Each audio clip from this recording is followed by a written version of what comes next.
ಎಲ್ಲರಿಗೂ ನಮಸ್ಕಾರ. ಜಗತ್ತಿನ ಎರಡನೇ ಅತಿ ದೊಡ್ಡ ಖಾದಿ ತ್ರಿವರ್ಣ ಧ್ವಜದ ಅನಾವರಣ ಕಾರ್ಯಕ್ರಮದಲ್ಲಿ ಭಾಗಿಯಾಗಿರ್ತಕ್ಕಂಥ ವಿಧಾನಸಭೆಯ ಅಧ್ಯಕ್ಷರಾದಂಥ ಶ್ರೀ ಖಾದರ್ ಅವರೇ, ರಾಜ್ಯದ ಉಪಮುಖ್ಯಮಂತ್ರಿಗಳಾದಂಥ ಡಿ.ಕೆ. ಶಿವಕುಮಾರ್ ಅವರೇ, ಕಾನೂನು ಸಚಿವರಾದಂಥ ಶ್ರೀ ಎಚ್.ಕೆ. ಪಾಟೀಲ್ ಅವರೇ, ಸಮಾಜ ಕಲ್ಯಾಣ ಇಲಾಖೆಯ ಸಚಿವರಾದಂಥ ಡಾಕ್ಟರ್ ಎಸ್.ಸಿ. ಮಾದೇವಪ್ಪ ಅವರೇ,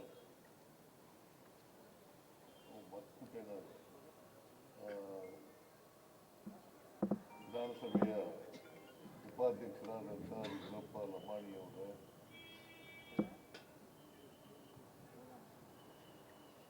ಮೇಲ್ಮನೆಯ ಸರ್ಕಾರದ ಸಚೇತಕರಾದಂಥ ಸಲೀಂ ಅಹಮದ್ ಅವರೇ,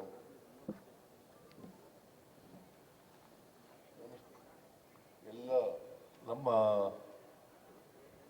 ಗ್ಯಾರಂಟಿ ಯೋಜನೆಗಳ ಅನುಷ್ಠಾನ ಸಮಿತಿಯ ಅಧ್ಯಕ್ಷರಾದಂಥ ಶ್ರೀ ಎಚ್.ಎಂ. ರೇವಣ್ಣ ಅವರೇ, ವಿಧಾನಸಭೆಯಲ್ಲಿ ಮುಖ್ಯ ಸಚೇತಕರಾದಂಥ ಶ್ರೀ ಅಶೋಕ್ ಪಟ್ಟಣ ಅವರೇ, ನಮ್ಮ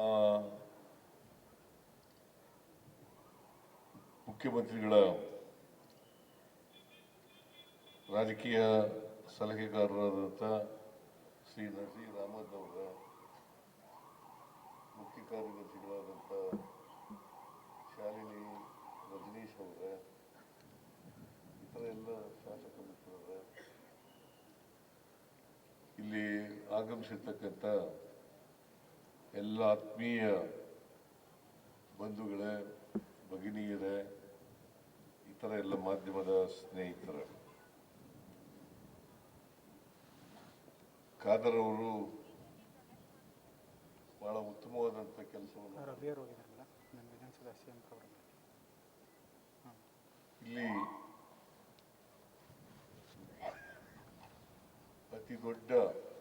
ಎರಡನೇ ಅತಿ ದೊಡ್ಡ ಜಗತ್ತಿನಲ್ಲೇ ಅತಿ ದೊಡ್ಡ ಖಾದಿ ತ್ರಿವರ್ಣ ಧ್ವಜವನ್ನ ಬೆಳಗಾವಿಯ ಸುವರ್ಣಸೌಧದ ಭವ್ಯ ಮೆಟ್ಟಿಲಿನ ಮೇಲೆ ಅನಾವರಣಗೊಳಿಸಲಿಕ್ಕೆ ಕಾರಣಕರ್ತರಾಗಿದ್ದಾರೆ.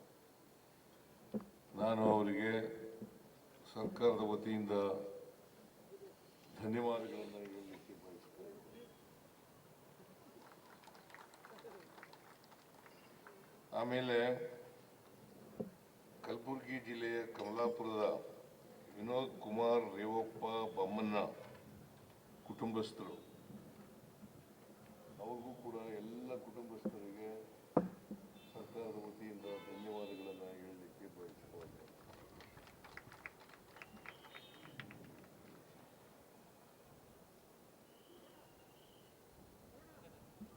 ಇದು ಸ್ವಾತಂತ್ರ್ಯ ಹೋರಾಟದಲ್ಲಿ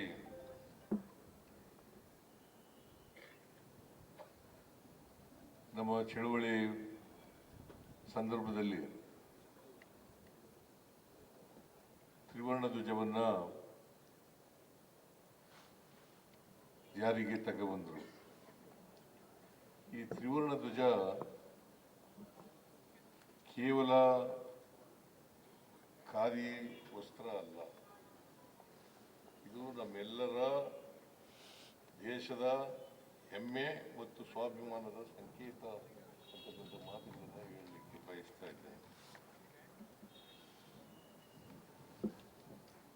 ಈ ಧ್ವಜ ಮೂರು ವರ್ಣಗಳು, ಮಧ್ಯದಲ್ಲಿ ಅಶೋಕ ಚಕ್ರ ಇದೆ, ಕೇಸರಿ ಬಣ್ಣ ಇದೆ ಮೇಲ್ಗಡೆ, ಆಮೇಲೆ ಬಿಳಿ ಬಣ್ಣ ಇದೆ, ಹಸಿರು ಬಣ್ಣ ಇದೆ, ಮಧ್ಯದಲ್ಲಿ ಅಶೋಕ ಚಕ್ರ ಇದೆ. ಇವೆಲ್ಲವೂ ಕೂಡ ದೇಶದ ಸ್ವಾಭಿಮಾನ, ಆರ್ಥಿಕತೆಯನ್ನು ಮತ್ತು ಶಾಂತಿ ಸಂದೇಶವನ್ನು ಈ ದೇಶದ ಜನರಿಗೆ ರಾಷ್ಟ್ರಭಕ್ತಿಯನ್ನು ಸಾರ್ತಕ್ಕಂಥ ಧ್ವಜ ಆಗಿದೆ ಅಂತಕ್ಕಂಥ ಮಾತುಗಳನ್ನು ಹೇಳಲಿಕ್ಕೆ ಬಯಸ್ತಾ ಇದ್ದೇನೆ. ಇದು ಕೆಂಪು ಬಣ್ಣ ಇದೆಯಲ್ಲ, ಅದು ಏನು ಪ್ರತಿನಿಧಿಸ್ತದೆ ಅಂತಂದರೆ ತ್ಯಾಗದ ಸಂಕೇತ. ತ್ಯಾಗ, ಬಲಿದಾನ ಇದೆಯಲ್ಲ, ಸ್ವಾತಂತ್ರ್ಯ ಹೋರಾಟದಲ್ಲೂ ಕೂಡ ತ್ಯಾಗ ಬಲಿದಾನಗಳಾಗಿದ್ದಾವೆ. ಆ ನಂತರವೂ ಕೂಡ ದೇಶಕ್ಕೋಸ್ಕರ ತ್ಯಾಗವನ್ನು ಮಾಡಬೇಕಾಗಿರ್ತಕ್ಕಂಥದ್ದು, ಬಲಿದಾನವನ್ನು ಮಾಡಬೇಕಾಗಿರ್ತಕ್ಕಂಥದ್ದು ನಮ್ಮೆಲ್ಲರ ಕರ್ತವ್ಯ ಅಂತಕ್ಕಂಥ ಮಾತುಗಳನ್ನು ಹೇಳಲಿಕ್ಕೆ ಬಯಸ್ತೇನೆ. ಅದರಿಂದ ನಿರಂತರವಾಗಿ ಇದು ಬಲಿದಾನವನ್ನು ಪ್ರತಿನಿಧಿಸ್ತದೆ. ಆಮೇಲೆ ಬಿಳಿ ಬಣ್ಣ ಇದೆಯಲ್ಲ, ಶಾಂತಿ ಮತ್ತು ಸತ್ಯ, ಶಾಂತಿ ಮತ್ತು ಸತ್ಯವನ್ನು ಪ್ರತಿನಿಧಿಸ್ತಕ್ಕಂಥದ್ದು. ಆಮೇಲೆ ಹಸಿರು ಬಣ್ಣ ಇದೆಯಲ್ಲ, ಸಮೃದ್ಧಿಯನ್ನು ಪ್ರತಿನಿಧಿಸ್ತಕ್ಕಂಥದ್ದು, ಸಮೃದ್ಧಿಯನ್ನು ಪ್ರತಿನಿಧಿಸ್ತಕ್ಕಂಥದ್ದು. ಅಶೋಕ ಚಕ್ರ ಇದೆಯಲ್ಲ, ಅದು ನಿರಂತರವಾಗಿ ಸಮೃದ್ಧಿಯನ್ನು, ದೇಶದ ಆರ್ಥಿಕತೆಯನ್ನು, ಅದನ್ನು ಬೆಳೆಸ್ತಕ್ಕಂಥ ಎಲ್ಲ ಜನರಿಗೂ ಕೂಡ ಸಮಾನ ಅವಕಾಶಗಳನ್ನು ಕಲ್ಪಿಸ್ಕೊಡ್ತಕ್ಕಂಥ ಸಂಕೇತವಾಗಿ ಅದು ಚಕ್ರ ಇದೆ, ಅಶೋಕ ಚಕ್ರ ಇದೆ. ಸೊ ಇದು ನಮ್ಮ ರಾಷ್ಟ್ರ ಧ್ವಜ. ಈ ತ್ರಿವರ್ಣ ಧ್ವಜ ಇದೆಯಲ್ಲ, ಇದನ್ನು ಗೌರವಿಸಬೇಕು, ಇದನ್ನು ನಾವೆಲ್ಲರೂ ಕೂಡ ಹೆಮ್ಮೆಯಿಂದ ನೋಡ್ತಕ್ಕಂಥದ್ದು ಅತ್ಯಂತ ಅವಶ್ಯ. ಪ್ರತಿಯೊಬ್ಬರೂ ಕೂಡ ದೇಶದಲ್ಲಿ ರಾಷ್ಟ್ರ ಪ್ರೇಮವನ್ನು ಬೆಳೆಸ್ಕೊಳ್ಬೇಕು. ನಾವು ಈ ಸಂದರ್ಭದಲ್ಲಿ ರಾಷ್ಟ್ರಕ್ಕಾಗಿ ತ್ಯಾಗ ಬಲಿದಾನಗಳನ್ನು ಮಾಡದಂಥ, ಹೋರಾಟ ಮಾಡದಂಥ ಸ್ವಾತಂತ್ರ್ಯ ಯೋಧರನ್ನು ಸ್ಮರಿಸ್ಕೊಳ್ತಕ್ಕಂಥದ್ದು ಅತ್ಯಂತ ಅವಶ್ಯ ಅಂತೇಳಿ ನಾನು ಭಾವಿಸ್ಕೊಂಡಿದ್ದೆ. ಅವರು ಸ್ವತಂತ್ರರಾಗಬೇಕು ಅನ್ನೋ ಕಾರಣಕ್ಕೋಸ್ಕರ ಅಲ್ಲ, ಮಹಾತ್ಮ ಗಾಂಧೀಜಿಯವರ ನೇತೃತ್ವದಲ್ಲಿ ಸ್ವಾತಂತ್ರ್ಯ ಹೋರಾಟ ನಡೆಯಿತು. ಕಳೆದ ವರ್ಷ 100 ವರ್ಷ ಬೆಳಗಾಂನಲ್ಲಿ ಅಧಿವೇಶನ ನಡೆದಿತ್ತಲ್ಲ, ಕಾಂಗ್ರೆಸ್ನ ಅಧಿವೇಶನ, ಅದರ ಅಧ್ಯಕ್ಷತೆಯನ್ನು ವಹಿಸಿ 100 ವರ್ಷ ಆಯಿತು.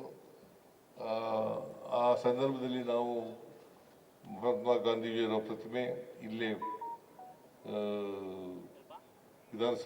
ಸುವರ್ಣ ವಿಧಾನಸೌಧದ ಪಕ್ಕದಲ್ಲಿ ಪ್ರತಿಮೆಯನ್ನು ಮಾಡಿದ್ದೇವೆ, ಅದರ ಸಾಂಕೇತಿಕವಾಗಿ. ಸೊ ನಾವೆಲ್ಲರೂ ಕೂಡ ಇವತ್ತು ದೇಶ ಪ್ರೇಮಿಗಳಾಗಬೇಕು. ನಮ್ಮ ದೇಶದಲ್ಲಿ ಅನೇಕ ಜಾತಿಗಳಿದ್ದಾವೆ, ಅನೇಕ ಧರ್ಮಗಳಿದ್ದಾವೆ. ನಾವೆಲ್ಲರೂ ಕೂಡ ಜಾತ್ಯತೀತ ಆಗ್ತಕ್ಕಂಥದ್ದು ಅತ್ಯಂತ ಅವಶ್ಯ.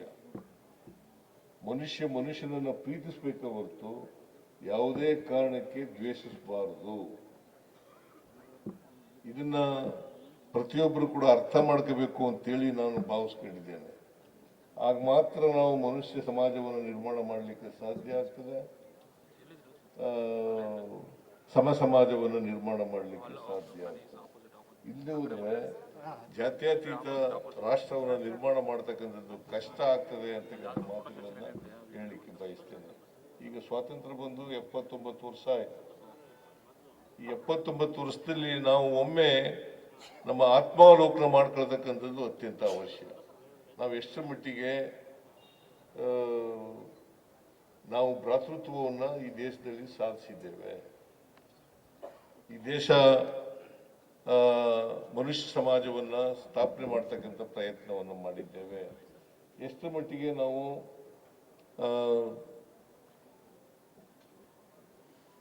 ಈ ದೇಶ ಪ್ರೇಮವನ್ನು ಬೆಳೆಸ್ಕೊಂಡಿದ್ದೇವೆ ಅಂತಕ್ಕಂಥದ್ದು ಅತ್ಯಂತ ಅವಶ್ಯ ಅಂತಕ್ಕಂಥ ಮಾತುಗಳನ್ನು ಹೇಳಲಿಕ್ಕೆ ಬಯಸ್ತಾ ಇದ್ದೇವೆ. ನಾವು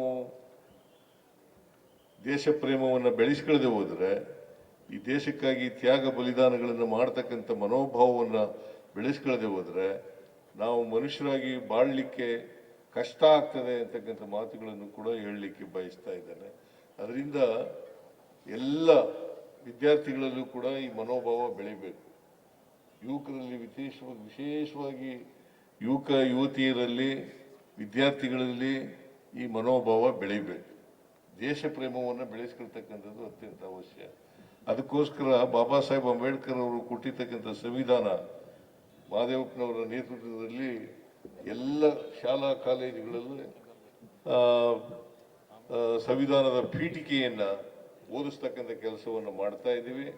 ಯಾಕಂತಂದ್ರೆ ನಮ್ಮ ರಾಷ್ಟ್ರಧ್ವಜ ಗೊತ್ತಾಗಬೇಕು, ಪ್ರತಿಯೊಬ್ಬರಿಗೂ ಕೂಡ ಸಂವಿಧಾನ ಗೊತ್ತಾಗಬೇಕು, ರಾಷ್ಟ್ರಧ್ವಜದ ಮಹತ್ವ ಗೊತ್ತಾಗಬೇಕು. ಅದಕ್ಕೋಸ್ಕರ ಇಂಥ ಒಂದು ಐತಿಹಾಸಿಕವಾದಂಥ ಕಾರ್ಯಕ್ರಮವನ್ನು ನಮ್ಮ ಖಾದರ್ ಅವರು ಮಾಡಿದ್ದಾರೆ. ಅವರಿಗೆ ಮತ್ತೊಮ್ಮೆ ನಾನು ಧನ್ಯವಾದಗಳನ್ನು ಹೇಳಲಿಕ್ಕೆ ಬಯಸ್ತಾ ಇದ್ದೇನೆ. ಮತ್ತೆ ವಿನೋದ್ ಕುಮಾರ್ ರೇವಪ್ಪ ಅವರು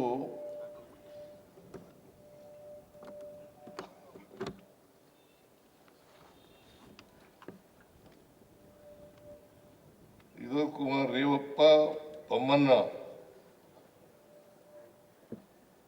ಈ ಕೆಲಸ ಮಾಡಿದಾರಲ್ಲ, ಇಂಥ ಒಂದು ರಾಷ್ಟ್ರ ಧ್ವಜವನ್ನ ಕೊಟ್ಟಿದಾರಲ್ಲ, ಅವರಿಗೆ ಮತ್ತೊಮ್ಮೆ ಸರ್ಕಾರದ ವತಿಯಿಂದ ಧನ್ಯವಾದಗಳನ್ನು ಅರ್ಪಿಸಲಿಕ್ಕೆ ಬಯಸ್ತಾ ಇದ್ದೇನೆ. ಅದರಿಂದ ಇಂದು ಒಂದು ಐತಿಹಾಸಿಕ ಧ್ವಜವನ್ನು ತಯಾರು ಮಾಡಿದ್ದಾರೆ. ಅವರಿಗೆ ಮತ್ತು ಅವರ ಕುಟುಂಬ ವರ್ಗದ ಎಲ್ಲ ಸದಸ್ಯರಿಗೆ ನಾನು ಧನ್ಯವಾದಗಳನ್ನು ಅರ್ಪಿಸಿ ಮತ್ತೊಮ್ಮೆ ಎಲ್ಲ ಜನರಿಗೂ ಕೂಡ ಶುಭ ಕೋರಿ ನನ್ನ ಮಾತುಗಳನ್ನು ಮುಗಿಸ್ತೇನೆ. ಜೈ ಹಿಂದ್, ಜೈ ಕರ್ನಾಟಕ, ಜೈ ಭಾರತ್.